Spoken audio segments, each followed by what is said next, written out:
আচ্ছা, আপনারা কি জানেন আগে মুসলমানরা সত্যনারায়ণের পুজো করত, কিন্তু তারা এই পুজো বন্ধ করে দিল কেন?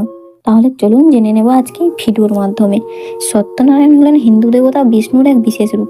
সত্যনারায়ণের পাঁচালী ব্রতকথার কাহিনী অনুযায়ী ঠাকুর সত্যনারায়ণ পীরের ছদ্মবেশ ধারণ করে নিজের পুজো প্রচলন করেছিলেন, তাই তিনি সত্যপীর নামেও পরিচিত।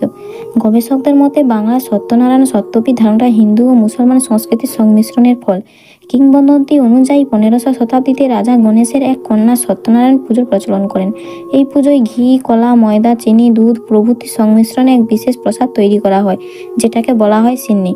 মধ্যযুগে হিন্দু মুসলমান উভয় সম্প্রদায়ের মানুষ সত্যনারায়ণের পাঁচালী গাইতেন এবং প্রসাদী সিন্নি ভাগ করে খেতেন। কিন্তু 19 শতকে ফরায়েজি আন্দোলনের পর বাংলার মুসলমানরা অনেকে কট্টর হয়ে যায়। তারা সত্যনারায়ণের পরিবর্তে পীরের দরগায় সিন্নি উৎসর্গ করতে শুরু করে। আপনি কি কখনো সত্যনারায়ণ সিন্নি খেয়েছেন? কমেন্টে লিখে অবশ্যই জানাবেন।